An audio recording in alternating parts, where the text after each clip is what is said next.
Hola, mi nombre es Alison Albuquerque, estudiante de Ingeniería Industrial de la Universidad Central del Este. Estoy cursando la materia de termodinámica, el área de laboratorio, con el maestro Walter Henry. Y en esta ocasión estaré hablando sobre los fundamentos del aire acondicionado. Entonces estaré leyendo unos cuantos términos e iré explicando a lo largo del video. Entonces, los fundamentos del aire acondicionado. Esta exposición o esta explicación se va a dividir en diversas partes. Introducción, presión, calor y temperatura, calor sensible y latente, y por último lo que es el aire acondicionado.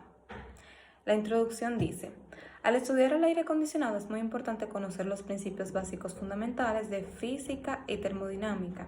También se han de conocer las unidades de medida, puesto que será necesario para poder realizar los cálculos correspondientes.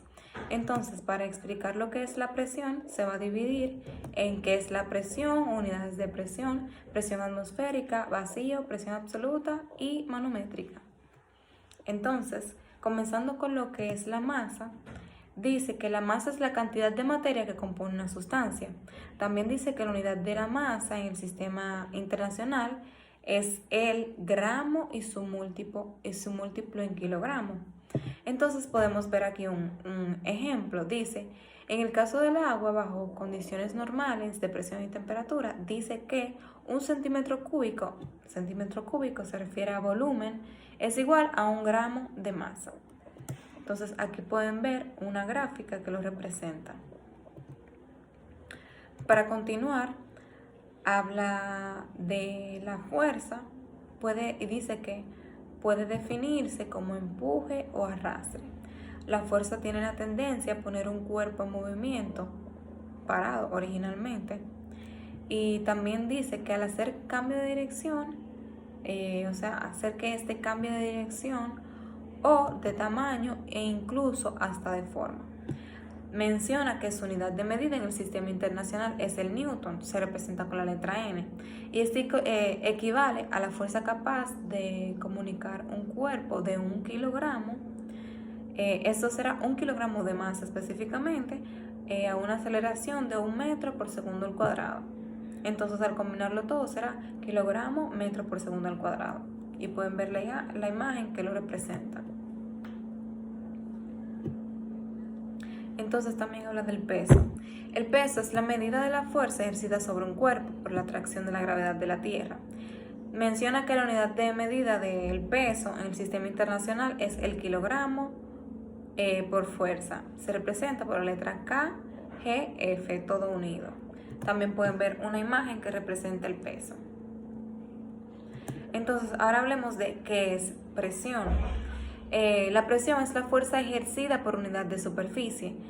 Cuando se ejerce una fuerza sobre un área, la presión en todos los puntos de dicha superficie es la misma y puede calcularse pueden ver aquí en la imagen, dice área total, fuerza total, área unitaria y por último dice presión. Entonces dice que la fuerza total dividido entre el área total va a ser igual a la presión. Sigue diciendo que es presión e incluso muestra varias imágenes. Está el hielo, o sea, el caso del hielo, el caso del agua y el caso del vapor. Entonces veamos cómo trabaja la presión en cada uno de estos. En el caso del hielo, empuja hacia abajo, como ven en las flechas. En el caso del agua, empuja hacia las paredes del recipiente que la contiene, y en el caso del vapor, hacia los extremos. Entonces dice unidades de la presión. Como mencioné antes, kilogramo por fuerza dividido centímetro cuadrado. También está lo que es el pascal, que se representa con la letra PA, o puede ser el caso de Newton partido un metro cuadrado. También está el PSI, que es libras por pulgada al cuadrado, o libra fuerza dividido IN al cuadrado. Entonces aquí pueden ver una gráfica que representa lo que es la presión, nueva vez.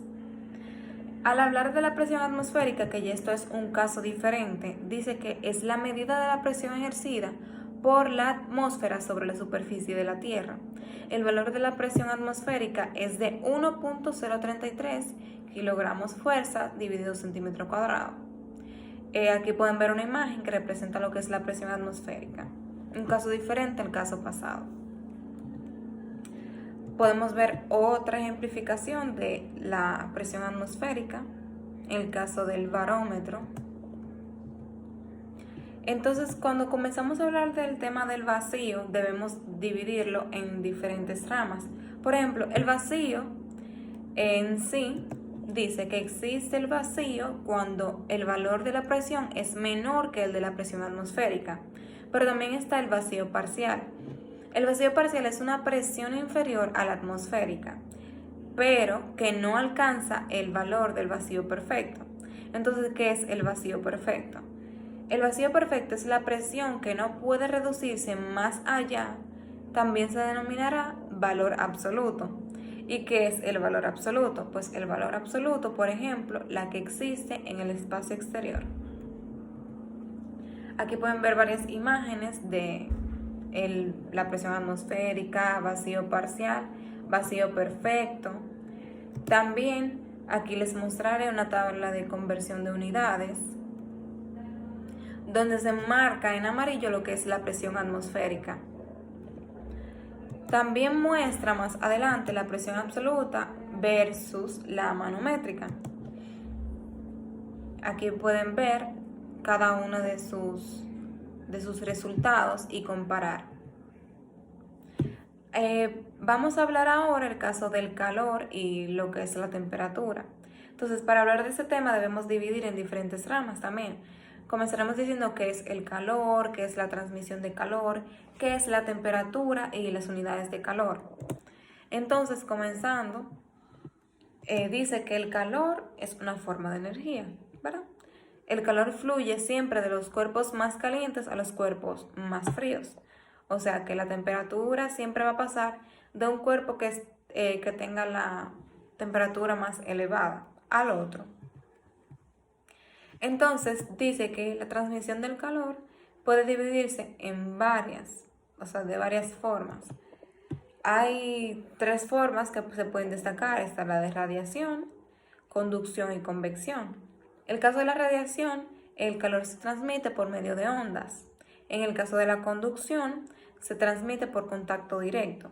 Y en el caso de la convección, el calor se transmite utilizando el movimiento del fluido o del aire. Entonces, aquí pueden ver imágenes que representan la transmisión del calor.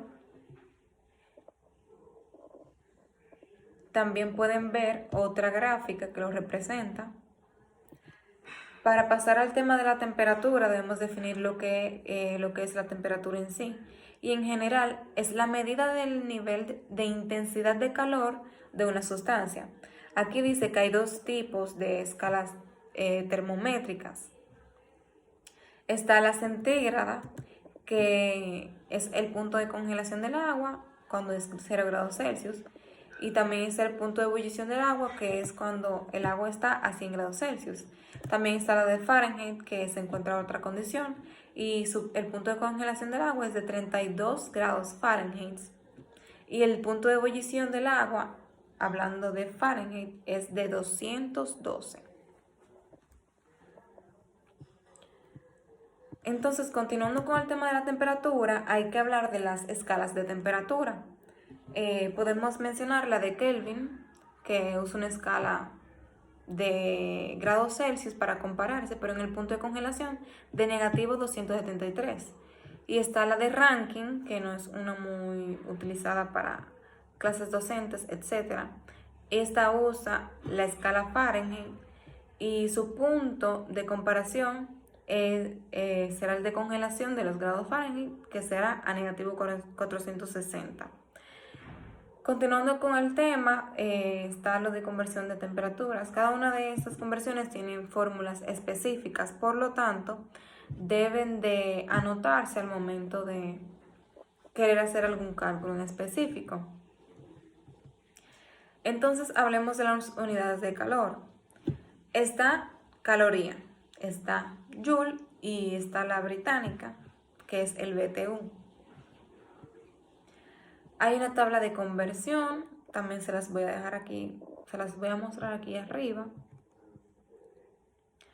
Está el tema de lo que es el calor sensible y el calor latente.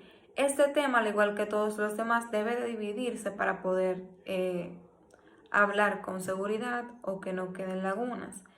Este se divide en cambio de fase, entre paréntesis dice agua para especificar qué es de esto que se está hablando. Calor sensible, calor latente, sobrecalentamiento y también está el subenfriamiento.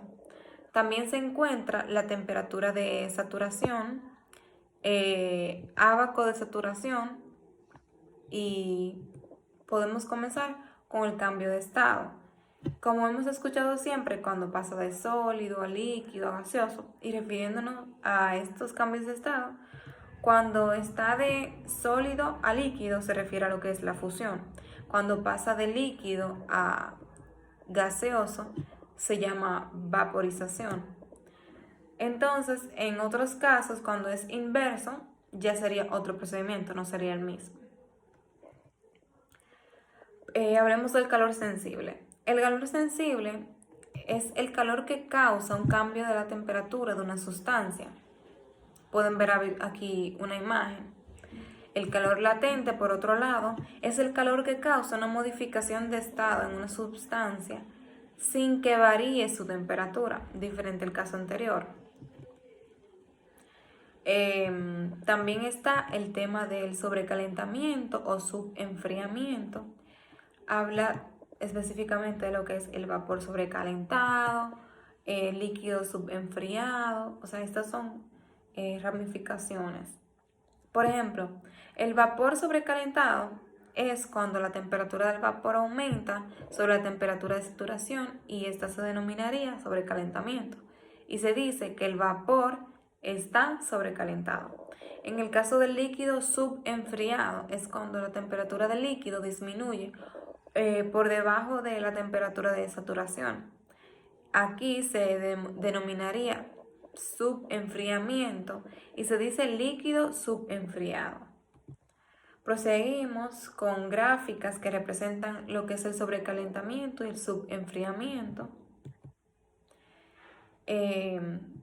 También está la temperatura de saturación, que es otro tema muy de la mano con los anteriores. Aquí dice que es la máxima temperatura a la que una sustancia se halla en estado líquido o de cambio de estado, diciendo líquido vapor. Dice que en estado líquido cualquier aumento de calor, o sea, calor latente, dará lugar al cambio de estado en dicha sustancia. Dice también que la temperatura es directamente proporcional a la presión. Aquí pueden ver un gráfico de saturación y pueden comparar cada uno de los estados. Por último, el tema del aire acondicionado, que es un tema que se trató en un video anterior. Hay que definir lo que es un aire acondicionado, la carga térmica, el refrigerante, propiedades del refrigerante, ciclo de refrigeración y componentes del sistema de refrigeración. Entonces comenzamos con lo del aire acondicionado. Este se encarga del control de la humedad, control de la temperatura y de la limpieza del aire en sí. La carga térmica, por otra parte, es la cantidad de calor que debe ser evacuada de un local para lograr mantener las condiciones de confort deseadas. Aquí pueden ver una imagen donde representa lo que podría ser visto como carga térmica total. Refrigerante, por otra parte, se refiere a un elemento de transporte de calor desde el local exterior, por ejemplo el R22, como fluido de trabajo de ciclo de refrigeración para un aire acondicionado. Las propiedades del refrigerante son las siguientes: es económico, no es tóxico, no es explosivo ni corrosivo, no es inflamable, es estable, contiene un gran calor latente y cambio de estado, es fácil de evaporar y también de condensar, es fácil de detectar en caso de fuga. Es de saberse que al momento de una fuga debemos de identificar y por lo tanto este refrigerante una característica que tiene es que es fácil de detectar a la hora de una fuga. Podemos ver lo que es el ciclo del aire acondicionado y este se define por 4 partes específicamente. Está lo que es la expansión, vaporización, compresión y por último lo que es la condensación. Cuando hablamos de expansión nos referimos al proceso de reducción de la presión del líquido refrigerante que entra en la válvula para permitir su posterior evaporación. Cuando hablamos de vaporización nos referimos al proceso mediante el cual el líquido refrigerante entrante en el evaporador se evapora absorbiendo el calor del espacio acondicionado. Aquí podemos ver gráficas de cada uno de estos para poder identificar de una forma más rápida.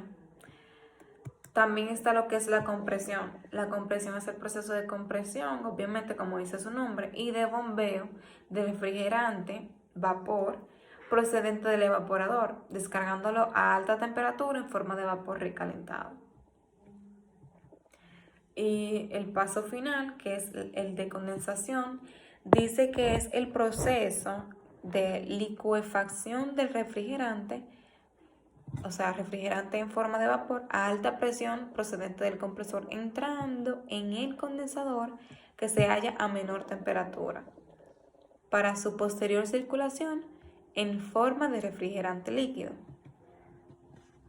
Aquí también pueden establecer diferencias en las 4 partes que acabo de definir. Entonces, esto es todo por este video del aire acondicionado y su funcionamiento. Cualquier duda la pueden dejar en los comentarios.